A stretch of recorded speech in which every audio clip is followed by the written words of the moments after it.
guys, welcome back to Geeky Greenhouse. Today I'm going to go over 6 important houseplant tips for beginners. So of course there are exceptions to every rule, and even if you're a seasoned gardener and you have tons of houseplants and they're thriving, you may find some of these tips useful or surprising. So let's get into it. My first houseplant tip for beginners is to fertilize your houseplants year-round. There is a common misconception that you don't have to fertilize your houseplants in the winter months, but the truth is a lot of houseplants are native to tropical climates where they don't truly go dormant, so you can fertilize them year-round, especially if they're putting out new growth. That being said, you can definitely scale back on the fertilization in the winter time when the days aren't as long, so a good rule of thumb is once every month in the summer and then once every 2 months in the winter. You can also use something like earthworm castings for a nice, natural, slow-release fertilizer, and then you don't have to worry about over-fertilizing, and your houseplants will love it. And it is worth noting that after you bring a new houseplant home, it's typically already in a rich potting soil that has fertilizer added, so you don't need to fertilize it right when you get home. It'll be good for about a month or so you don't have to worry about it. My next houseplant tip for beginners is to stop misting your leaves.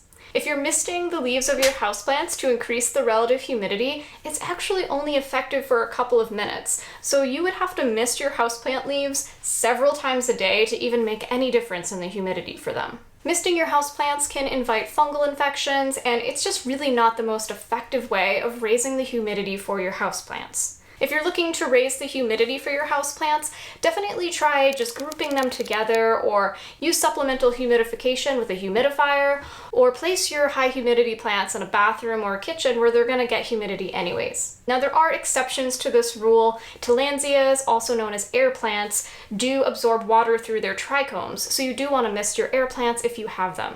My next houseplant tip for beginners is all about drainage. It's a common misconception that putting rocks at the bottom of your pots helps to improve drainage. You really want to use pots that have drainage holes established. So using gravel or rocks at the bottom of your pots actually does not increase drainage at all. It causes more issues with overwatering. And if you want to go a step further, my favorite tip is to actually leave the plants in their nursery pots and then put the nursery pot inside of the decorative pot. As you can see here, this plant is in a decorative pot, but the nursery pot is just placed right inside. This makes the plant so much easier to repot when it finally outgrows its nursery pot.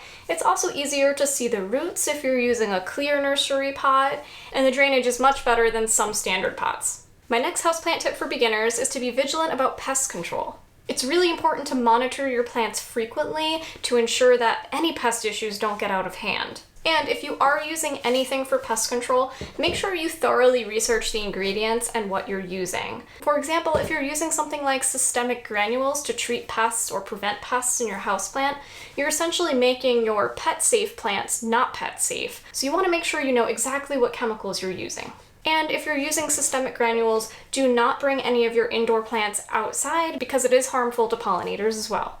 And on the same topic of pest control, when you bring a new plant home, it is important to try to isolate the plant, at least for a couple of weeks. You never know what may have been lurking at the nursery, and you don't want to bring a plant home and infest all of your houseplants because that one plant had a pest issue. So check your plants frequently, make sure you understand what pest control you're using, and isolate your plants if you can. My next houseplant tip for beginners is to make sure that you're watering your houseplants properly. It's really easy to be drinking a glass of water and to walk by your plant and be like, hey, I haven't watered that plant in a while. I'm gonna give it the rest of my cup of water. And unfortunately, that is not the correct way to water your plants. You wanna make sure that you are thoroughly soaking the root system. So the best thing to do is to bring it into the bathroom and just completely soak that plant. You can put the plant in the tub or into the sink. Make sure you're giving it a really good, thorough watering and that all the roots are getting saturated. And as a bonus tip, I would not recommend using a moisture meter because they don't really work well and it can result in overwatering your plants. So my last houseplant tip for beginners is to know what you're getting into. You should always do a little bit of research and understand what houseplants do well in the lighting and environments that you have.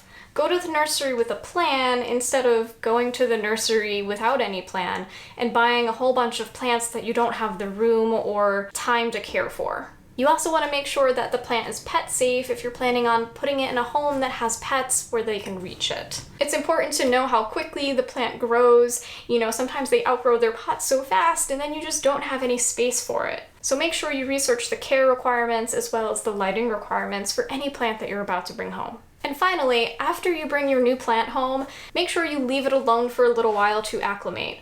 The plant that you purchased was in a greenhouse or a nursery that was perfectly humid and getting the perfect light for its needs. Then you bring it home to your dry house that has less light, and it's going to take a little while to acclimate, so it's not uncommon for your new houseplant to look a little bit sad when you first bring it home. So just leave it alone, don't repot it, don't fertilize it, don't move it around too much, give it some time to acclimate, and eventually it'll find a way to thrive. If you have any tips that you want to add, be sure to leave a comment and share them with the gardening community. One of the best things about gardening and keeping houseplants is that you can always learn something new, so be sure to share your knowledge down below if you have anything to add. Thanks so much for watching, I'll see you next time.